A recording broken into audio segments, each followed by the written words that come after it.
Okay, I just watched a movie solo. My dogs are behind me. They watched it with me. Because our last movie review was a movie called Grave Encounters, and it was something I found online and on YouTube. And so I heard they were making another one. So I was like, I have to see that. How can I see it? Well, it was on Amazon. So I rented it off of Amazon and I just watched it by myself on my computer. Um, and the for me, if you watch the other one, I liked the original Grave Encounters. I thought it was scary. That kind of stuff is scary. I thought it was a less is more movie. So, Grave Encounters 2, I had no expectations. I hadn't watched any reviews on it, so I was not ill prepared, but I had nothing going into it. So this movie follows a little bit in the same preparation, whereas it takes some time to prepare, before they get to the asylum. So it's about this kid who it's like he reviewed it on YouTube, like Cool Duder, if you know him, he's on here. He's at the beginning just talking about how he reviewed it. Well, he gets really involved in it and starts receiving messages from a YouTube user about it. And he kind of becomes obsessed with it and has to find the place where it was filmed and wants to know more about it. In the process, he finds out, or he thinks he finds out, that all the people in the original movie are actually dead, and that did happen. And someone just found the tapes and cut them into a movie. And he wants to get to the bottom of it. He wants to know why they did this and if it's real. He goes and talks to studio people, and the one guy confirms that yeah, this did happen, and you leave it alone, dude. Some scary shit going on in there. So he can't leave it alone. He's like obsessed. So him and his 5 pals head and they find it. Security guard is like, you can't go in there, and then they do sneak in. Start setting up cameras. Kind of follows the same, they start setting up cameras and they leave glow sticks for themselves on the ground.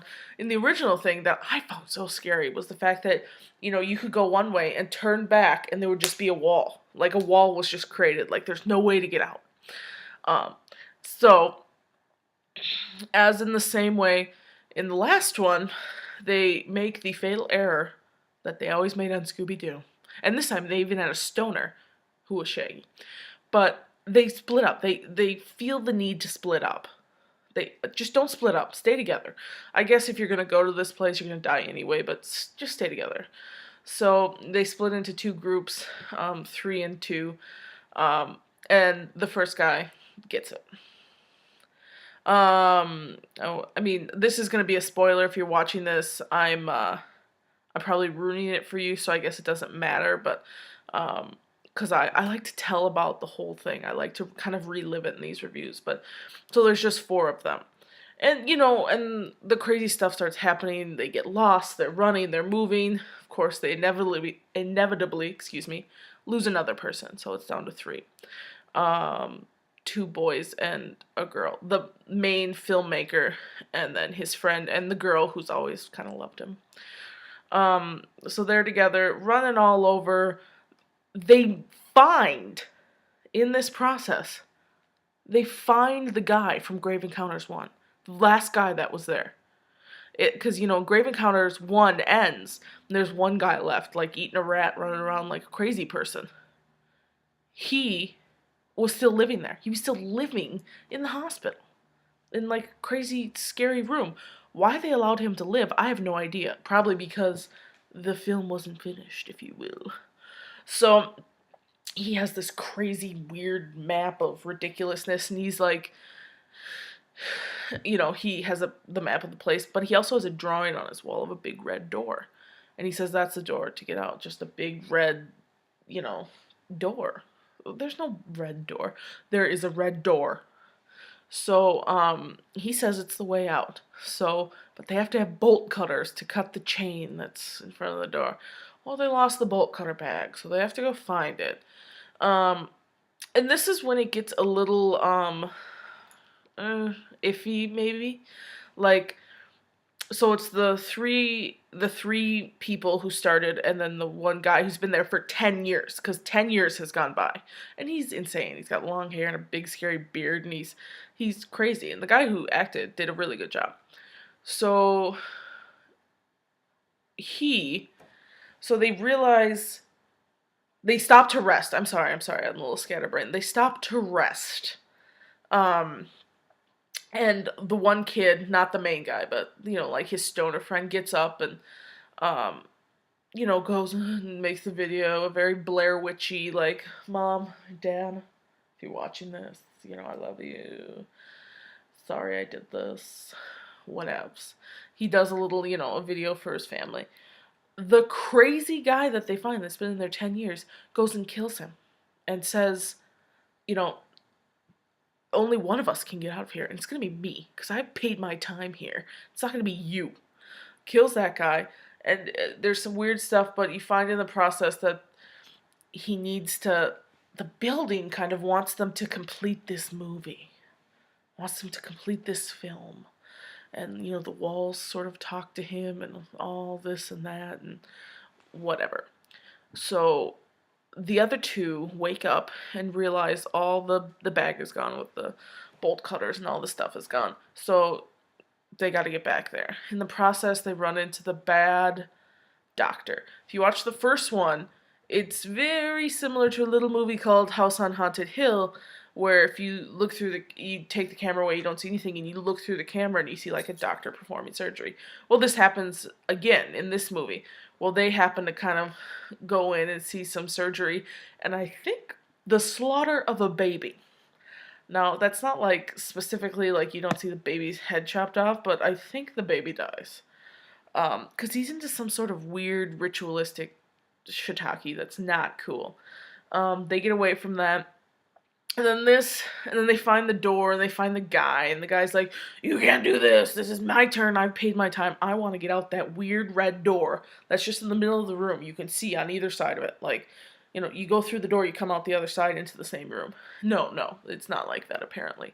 That door will get you out. That red door will get you out. So, so they have a fight, and the film student, the guy who's kind of doing this whole time, they get in a fight, and then this is where I was like, what? A weird, like, black hole in the wall is created, and everything's, like, sucked into it. So it's like, they're, like, holding onto the side of pillars and, like, flying out the edge. Well, the guy who had been in there for 10 years gets sucked in. So it's just the main guy who's been making this documentary and this girl that's always loved him. But I don't know what happened. A screw goes loose, or he gets possessed, or he turns into a nut burger. I don't know what happens. He says, only one of us can get out of here. I don't know what her name is. Let's call her Cindy. Only one of us can get out of here, Cindy. You gots to go. So he does kill Cindy. And that's kind of a bloody scene. And there aren't a ton of those. For me, that's okay. I don't need to see the inside of someone's head for it to be scary. So he takes all the footage, because the building said, you gotta finish this movie, and he takes the footage, and he goes through the door, and it takes him to the fakest looking, weirdest desert. It's like a desert with a bunch of trees and weirdness, and then it sort of ends, and then you're looking through a cop car, like a cop car camera, and he's walking down the street in Los Angeles with a bag of film. Then a quick cut to the director who made the first one, the guy who knew, all the others were dead, and him talking together about how they've made this new great movie, Grave Encounters 2. I'm going to be honest with you. I like the first one better. I thought the first one was more, was simpler, and I'm not the one kinds of person who needs to see someone just get throttled till their brains are leaking out. I like the kind of just the implication of it. This one was a little more bloody, but not too much. Obviously it's far-fetched in the first place, but I thought it was far-fetched that they find the guy from the original. This weird red door, this weird suction thing. it was just a little weird. I like the first one better, but I still like this one. I would probably give the first one like a B, and I'd probably give this one like a C plus. I like these kind of scary asylum-y movies. I would recommend you check it out. Again, I would say I like the first one better. I have no idea what Maria would say. She did the review with me before. I think we should watch this movie and have her do her own review. But again, huge spoiler, obviously. I dug the movie. It was interesting. It's all handheld, very, you know, low budget like that. But it's worth a checking out. I prefer the first, but I would definitely give it B minus C plus.